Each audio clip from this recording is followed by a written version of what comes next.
Well, hello and welcome to a somewhat unusual episode of Individualists Unite. I am the radical individualist. It's in the middle of the night and I couldn't sleep. So I thought I'd read something that I read years ago and perhaps might be worth uh, hearing about. I'm going to read from this book, Afro American Voices. This was a textbook in Cincinnati schools in years past. I know that because the identification is on the inside cover. Um, I picked this up, I think, in an antique shop or some used bookstore someplace years ago. Very interesting reading, somewhat contradictory to what is being taught today. So why don't we consider some of what it has to say here? I'm going to read specifically from a person who, and I have to read his name here, his American name was Gustavus Vasa, if you can believe that's an American name. His African name, if I can pronounce this even close, is Oladuda Equiano. He became a very successful person in the United States, in England. But he started out a slave, kidnapped out of Africa, and this is an accounting of his experiences. Before I read what he wrote, I'm going to read what the editor writes about him right here. It says, Gustavus Vasa, who lived from 1745 to 1801, was born as Oladuda Aquino in Benin, now part of Nigeria. Kidnapped at the age of 11, he first served various African masters and was then taken to America. He was bought from a Virginia planter, his first white master, by the captain of the Industrious Bee. That's the ship. He proved an apt student of both English and navigation and was able to buy his freedom from a subsequent master.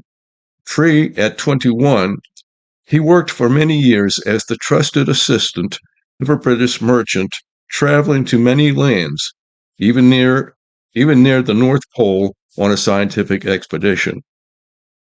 And increasing his knowledge and talents, eventually he established himself as an independent merchant.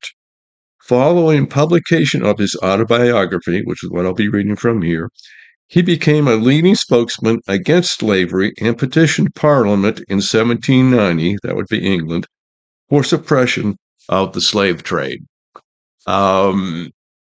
What's taught in schools today is all white people were racist and all black people were victims.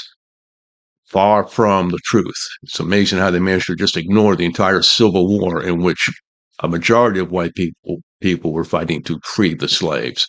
But we're not going to talk about that here just now. We'll talk about that another time. But this reading is from what he wrote, his autobiography, which he wrote in 1789. It goes on for a ways, and this is just the condensed version. So get comfortable. You don't have to watch this. Listening will be just fine. Make sure I'm all set here. Okay.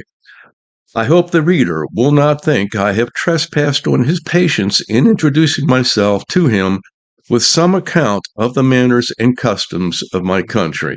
If that sounds very long-winded, that's the way people said things back then. They had been implanted in me with great care and made an impression on my mind which time could not erase, and which all the adversity and variety of fortune I have since experienced served only to rivet and record. For whether the love of one's country be real or imaginary, or a lesson of reason, or an instinct of nature, I still look back with pleasure on the first scenes of my life, though that pleasure has been for the most part mingled with sorrow. My family background. I have already acquainted the reader with the time and place of my birth. My father, besides many slaves, had a numerous family, of which 7 lived to grow up, including myself and a sister who was the only daughter. As I was the youngest of the sons, I became, of course, the greatest favorite with my mother, and was always with her, and she used to take particular pains to form my mind. I was trained up from my earliest years in the art of war. My daily exercise was shooting and throwing javelins, and my mother adorned me with emblems after the manner of our greatest warriors.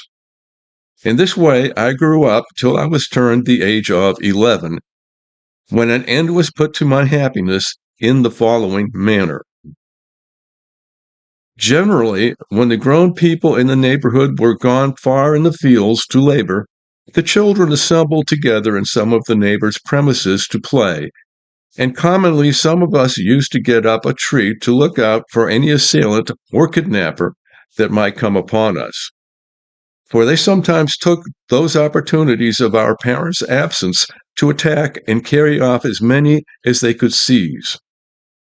One day, as I was watching at the top of a tree in our yard, I saw one of those people come into the yard of our next neighbor but one, to kidnap. There being many stout young people in it. Immediately on this, I gave the alarm of the rogue, and he was surrounded by the stoutest of them, who entangled him with cords so that he could not escape till some of the grown people came and secured him. But alas, ere long it was my fate to be thus attacked and to be carried off, when none of the grown people were nigh. I am kidnapped. One day, when all our people were gone out to their works as usual, and only I and my dear sister were left to mind to the house, 2 men and a woman got over our walls and in a moment seized us both, and, without giving us time to cry out or make resistance, they stopped our mouths and ran off with us into the nearest wood. Here they tied our hands and continued to carry us as far as they could till night came on, when we reached a small house where the robbers halted for refreshment and spent the night. We were then unbound, but were unable to take any food, and being quite overpowered by fatigue and grief, our only relief was some sleep, which allayed our misfortune for a short time. The next morning we left the house and continued traveling all the day. For a long time we had kept the woods, but at last we came into a road which I believed I knew.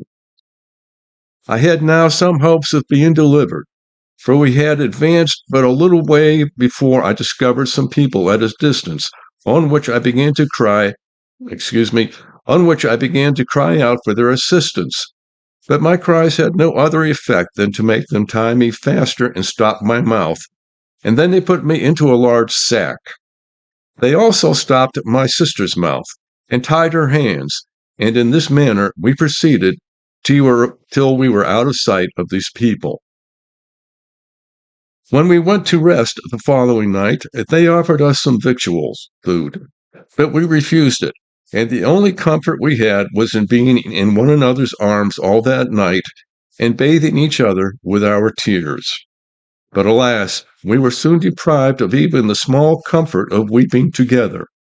The next day proved a day of greater sorrow than I had yet experienced, for my sister and I were then separated, while we lay clasped in each other's arms.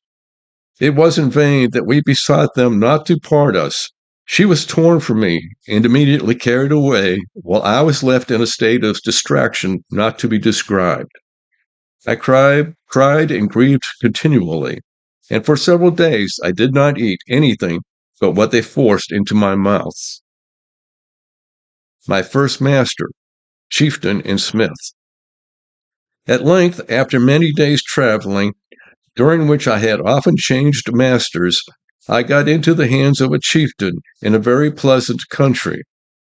This man had 2 wives and some children, and they all used me extremely well and did all they could to comfort me, particularly the first wife, who was something like my mother. Although I was a great many days' journey from my father's house, yet these people spoke exactly the same language with us. This first master of mine, as I may call him, was a smith, and my principal employment was working his bellows, which were the same kind as I had seen in my vicinity. They were in some respects not unlike the stoves here in gentlemen's kitchens, and were covered over with leather, and in the middle of that leather a stick was fixed, and a person stood up and worked it in the same manner as done to pump water out of a cask with a hand pump. I believe it was gold he worked, for it was a lovely bright yellow color and was worn by the women on their wrists and ankles. I was there, I suppose, about a month, and they at last used to trust me some little distance from the house. This liberty I used in embracing every opportunity to inquire the way to my own home, and I also sometimes, for the same purpose, went with the maidens in the cool of the evenings to bring pitchers of water from springs for the use of the house. I had also remarked where the sun rose in the morning and set in the evening as I had traveled along, and I had observed that my father's house was towards the rising of the sun. I therefore determined to seize the first opportunity of making my escape and to shape my course for that quarter, for I was quite oppressed and weighed down by grief after my mother and friends, and my love of liberty, ever great, was strengthened by the mortifying circumstances of not daring to eat with the freeborn children, although I was mostly their companion. While I was projecting my escape, one day an unlucky event happened, which quite disconcerted my plan and put an end to my hopes. I used to be sometimes employed in assisting an elderly woman slave to cook and take care of the poultry, and one morning, while I was feeding some chickens, I happened to toss a small pebble at one of them, which hit it on the middle and directly killed it. The old slave, having soon after missed the chicken, inquired after it, and on my relating the accident, for I told her the truth because my mother would never suffer me to tell a lie, she flew into a violent passion, threatened that I should suffer for it, and my master being out, she immediately went and told her mistress what I had done. This alarmed me very much, and I expected an instant flogging, which to me was uncommonly dreadful, for I had seldom been beaten at home. I run away. I therefore resolved to fly, and accordingly I ran into a thicket that was hard by, and hid myself in the bushes. Soon afterwards, my mistress and the slave returned, and, not seeing me, they searched all the house, but not finding me, and I not making answer when they called to me, they thought I had run away, and the whole neighborhood was raised in the pursuit of me. In that part of the country, as in ours, the houses and villages were skirted with woods or shrubberies, and the bushes were so thick that a man could readily conceal himself in them so as to elude the strictest search. The neighbors continued the whole day looking for me, and several times many of them came within a few yards of the place where I lay hid. I then gave myself up for lost entirely, and expected every moment when I heard a rustling among the trees to be found out and punished by my master. But they never discovered me, though they were often so near that I even heard their conjectures as they were looking about for me, and I now learned from them that any attempt to return home would be hopeless. Most of them supposed I had fled towards home, but the distance was so great and the way so intricate that they thought I could never reach it, and that I should be lost in the woods. When I heard this, I was seized with a violent panic, and abandoned myself to despair. Night, too, began to approach, and aggravated all my fears. I had before entertained hopes of getting home, and I had determined when it should be dark to make that attempt, but I was now convinced it was fruitless, and I began to consider that, if possibly I could escape all other animals, I could not those of the human kind, and that not knowing the way, I must perish in the woods. Thus was I like the hunted deer. I returned to my master. I heard frequent rustlings among the leaves, and being pretty sure they were snakes, I expected every instant to be stung by them. This increased my anguish, and the horror of my situation became now quite insupportable. I at length quitted the thicket, very faint and hungry, for I had not eaten or drank anything all the day, and crept to my master's kitchen, from whence I set out at first, and which was an open shed, and laid myself down in the ashes with an anxious wish for death to relieve me from all my pains. I was scarcely awake in the morning when the old woman slave, who was the first up, came to light the fire, and saw me in the first place. She was very much surprised to see me, and could scarcely believe her own eyes. She now promised to intercede for me, and went for her master, who soon after came, and having slightly reprimanded me, ordered me to be taken care of, and not to be ill-treated. Soon after this, my master's only daughter, and child by his first wife, sickened and died, which affected him so much that for some time he was almost frantic, and really would have killed himself had he not been watched and prevented. However, in a small time afterwards he recovered, and I was again sold. I am taken away by another slave trader. I was now carried to the left of the sun's rising, through many different countries and a number of large woods. The people I was sold to used to carry me very often when I was tired, either on their shoulders or on their backs. I saw many convenient, well-built sheds along the roads at proper distances to accommodate the merchants and travelers who lay in those buildings along with their wives, who often accompany them, and they always go well armed. From the time I left my own nation, I always found somebody that understood me till I came to the sea coast. The languages of different nations did not totally differ, nor were they so copious as those of the Europeans, particularly the English. They were therefore easily learned, and while I was journeying through Africa, I acquired 2 or 3 different tongues. A temporary reunion with my sister. In this manner I had been traveling for a considerable time, when one evening, to my great surprise, whom should I see brought to the house where I was but my dear sister? As soon as she saw me, she gave a loud shriek and ran into my arms. I was quite overpowered. Neither of us could speak, but for a considerable time clung to each other in mutual embraces, unable to do anything but weep. Our meeting affected all who saw us, and indeed I must acknowledge, in honor of those sable destroyers of human rights, that I never met with any ill treatment or saw any offered to their slaves except tying them, when necessary, to keep them from running away. When these people knew we were brother and sister, they indulged us together, and the man to whom I was supposed we belonged lay with us, he in the middle, while she and I held one another by the hands across his breast all night. And thus for a while we forgot our misfortunes in the joy of being together. But even this small comfort was soon to have an end, for scarcely had the fatal morning appeared when she was again torn from me forever. I was now more miserable, if possible, than before. The small relief which her presence gave me from pain was gone, and the wretchedness of my situation was redoubled by my anxiety after her fate, and my apprehensions lest her sufferings should be greater than mine, when I could not be with her to alleviate them.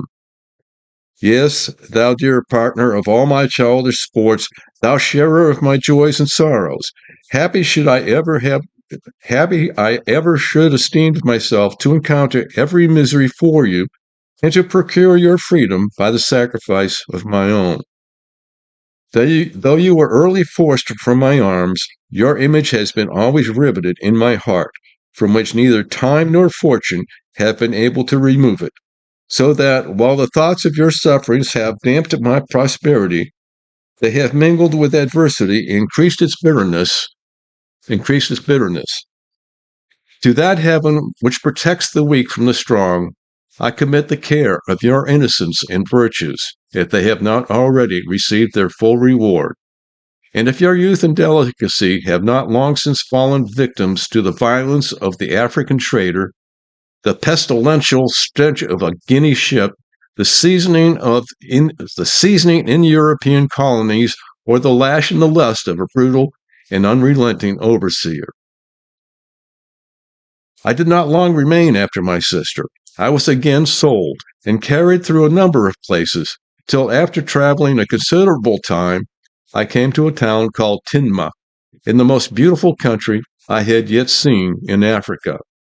It was extremely rich, and there were many rivulets which flowed through it and supplied a large pond in the center of the town where the people washed. Here I first saw and tasted coconuts, which I thought superior to any nuts I had ever tasted before, and the trees, which were loaded, were also interspersed among the houses, which had commodious shades adjoining and were in the same manner as ours, the insides being neatly plastered and whitewashed. Here I also saw and tasted for the first time sugar cane. Their money consisted of little white shells the size of the fingernail. I was sold here for 172 of them by a merchant who lived and brought me there.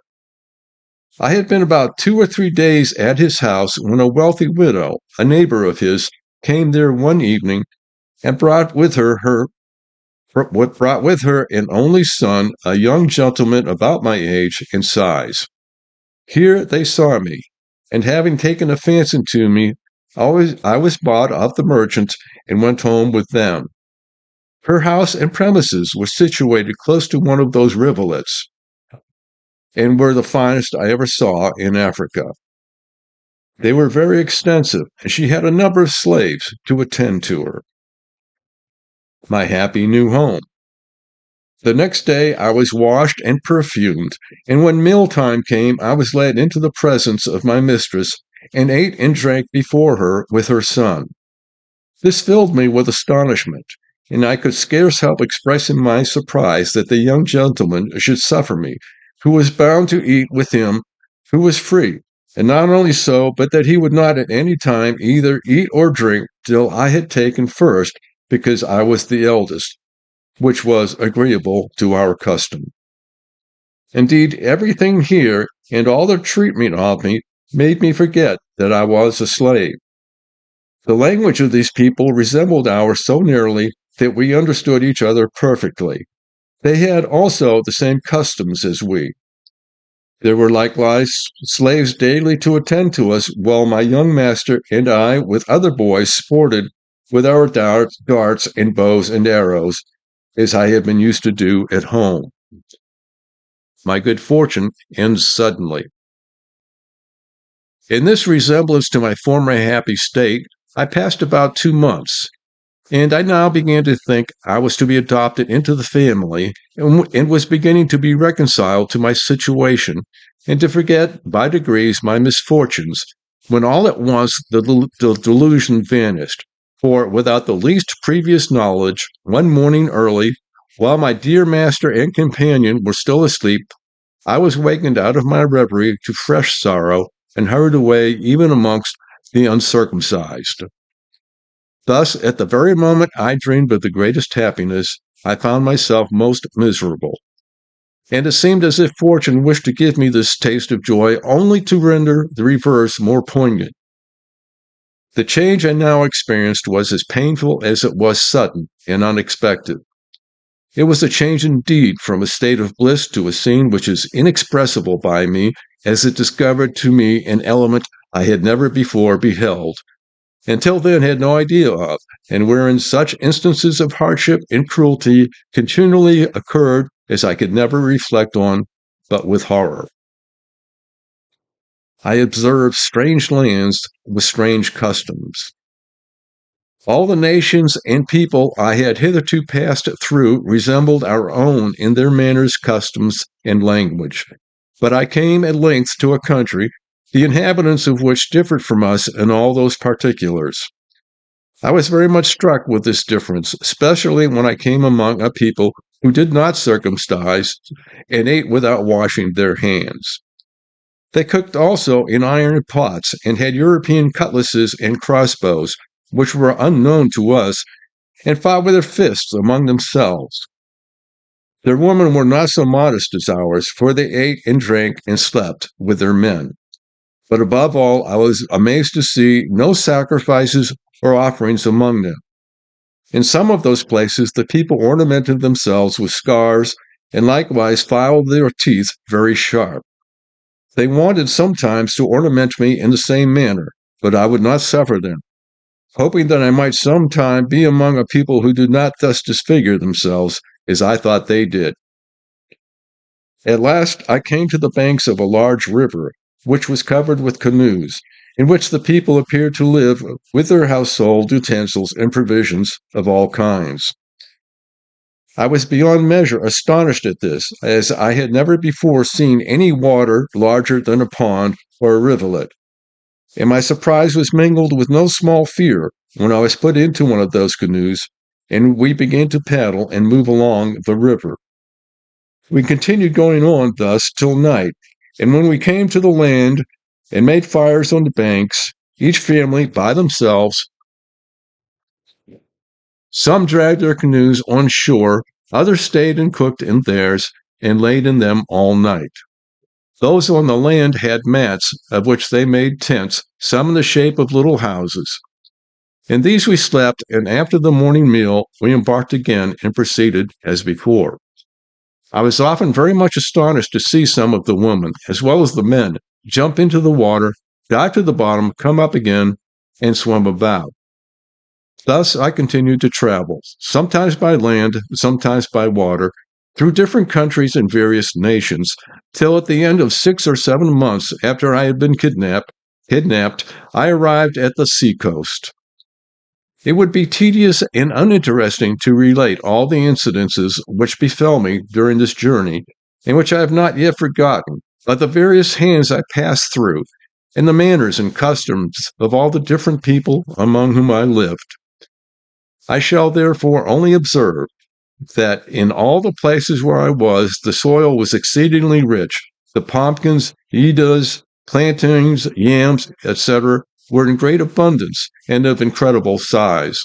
There were also vast quantities of different gums, though not used for any purpose, and everywhere a great deal of tobacco. The cotton even grew wild, and there was plenty of redwood. I saw no mechanics whatever in all the way except such as I have mentioned. The chief employment in all these countries was agriculture, and both the males and females, as with us, were brought up to it and trained in the arts of war. I am taken to the seacoast and a slave ship. The first object which saluted my eyes when I arrived on the coast was the sea and a slave ship, which was then riding at anchor and waiting for its cargo. These filled me with astonishment, which was soon connected with terror when I was carried on board. I was immediately handled and tossed up to see if I were sound by some of the crew, and I was now persuaded that I had gotten into a world of bad spirits and that they were going to kill me. Their complexions, too, differing so much from ours, their long hair, and the language they spoke, which was very different from any I had ever heard, united to confirm me in this belief. Indeed, such were the horrors of my views and fears at the moment, that if 10,000 worlds had been my own, I would have freely parted with them all to have exchanged my condition with that of the meanest slave in my own country. When I looked around the ship, too, and saw a large furnace of copper boiling, and a multitude of black people of every description chained together, every one of their countenances expressing dejection and sorrow, I no longer doubted of my fate, and quite overpowered with horror and anguish, I fell motionless on the deck and fainted. When I recovered a little, I found some black people about me, who I believed were some of those who had brought me on board, and had been receiving their pay. They talked to me in order to cheer me, but all in vain. I asked them if I were not to be eaten by those white men with horrible looks, red faces, and long hair. They told me I was not, and one of the crew brought me a small portion of spirituous liquor in a wine glass. Being afraid of him, I would not take it out of his hand. One of the blacks therefore took it from him and gave it to me, and I took a little down my palate, which, instead of reviving me as they thought it would, threw me into the greatest consternation at the strange feeling it produced, having never tasted any such liquor before. Horrors of every kind. Soon after this, the blacks who brought me on board went off and left me abandoned to despair. I now saw myself deprived of all chance of returning to my native country, or even the least glimpse of hope of gaining the shore which I now considered as friendly, and I even wished for my former slavery in preference to my present situation, which was filled with horrors of every kind, still heightened by my ignorance of what I was to undergo. I was not long suffered to indulge my grief. I was soon put down under the decks, and there I received such a salutation in my nostrils as I had never experienced in my life. So that with the loathsomeness of the stench and crying together, I became so sick and low that I was not able to eat, nor had I the least desire to taste anything. I now wished for the last friend, death, to relieve me, but soon, to my grief, 2 of the white men offered me edibles, and on my refusing to eat, one of them held me fast by the hands and laid me across, I think, the windlass and tied my feet, while the other flogged me severely. I had never experienced anything of this kind before, and although not being used to the water, I naturally feared that element the first time I saw it.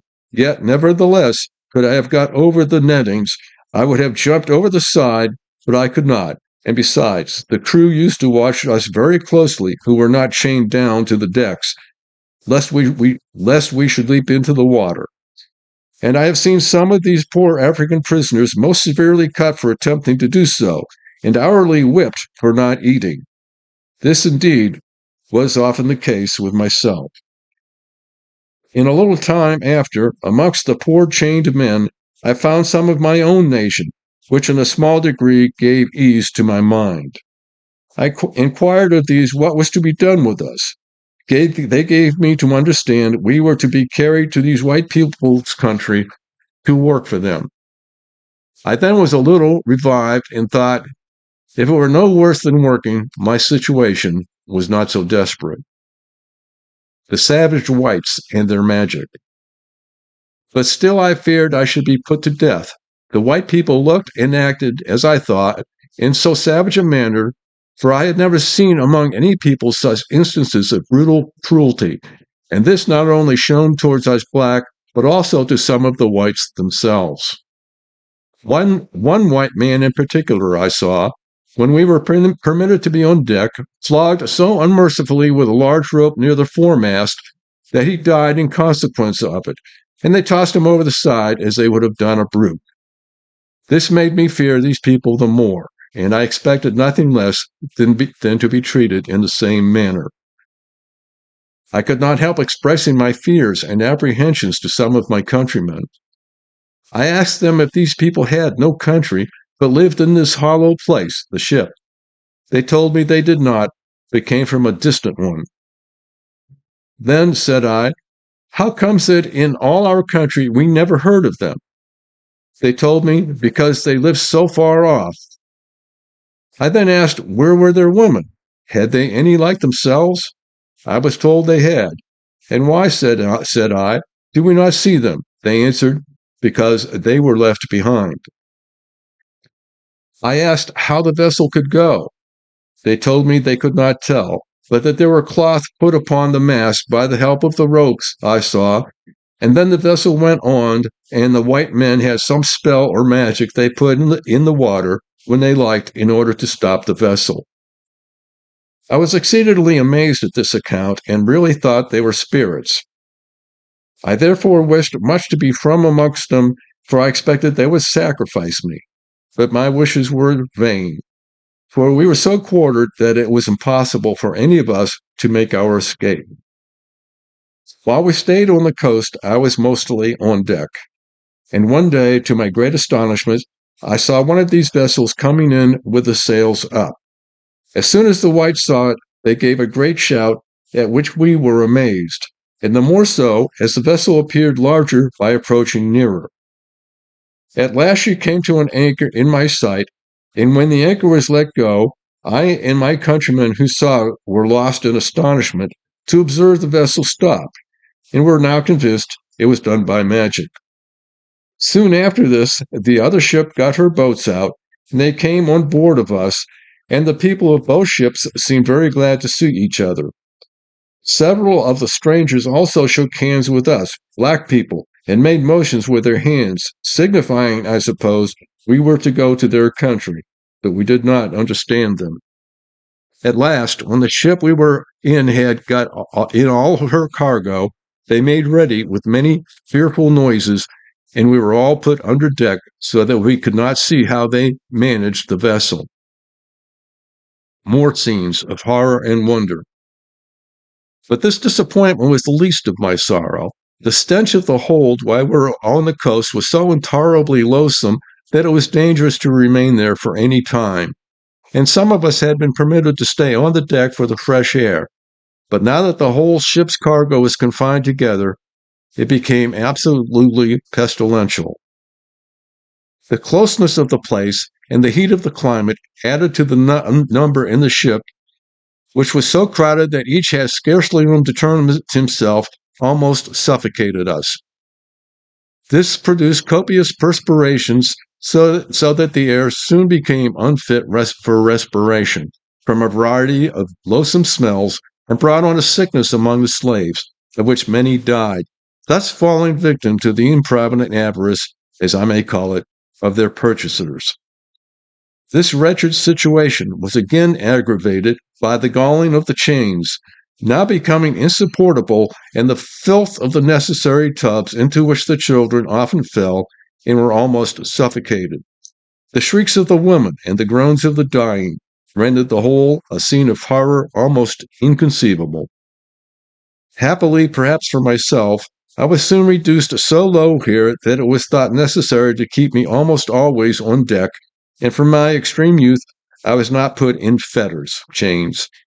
In this situation I expected every hour to share the fate of my companions, some of whom were almost daily brought upon deck at the point of death, which I began to hope would soon put an end to my miseries. Often did I think many of the inhabitants of the deep much more happy than myself. I envied them the freedom they enjoyed, and as often wished I could change my condition to theirs. Every circumstance I met with served only to render my state more painful, and heighten my apprehensions and my opinion of the cruelty of the whites.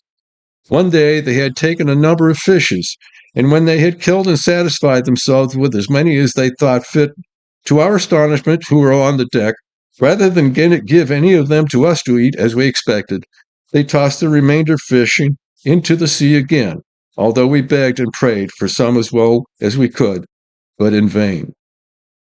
Some of my countrymen, being pressed by hunger, took an opportunity, when they thought no one saw them, of trying to get a little privately, but they were discovered, and the attempt procured them some very severe floggings.